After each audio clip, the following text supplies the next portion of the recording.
এই কি হচ্ছে? কল চালিয়ে দিয়ে কি করছে? জীবনে কি আর কোনো লক্ষ্য নেই? শুধু যেখানে জল সেখানে চল, দীঘাতে রেখে আসি। জগন্নাথ মন্দিরে সারাদিন পুজো করবি আর ওই যে সমুদ্রে গিয়ে জল ঢালবি, ঠিক আছে? কেন? এখানে জল ঢালা যাবে না, এই জলের দাম আছে, টাকা দিয়ে কিনতে হয় জল।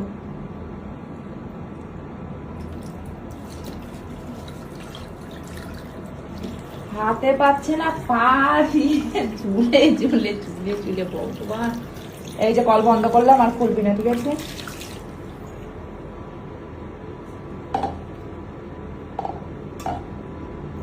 নো বাবা, সমস্ত জল নষ্ট হয়ে যাচ্ছে।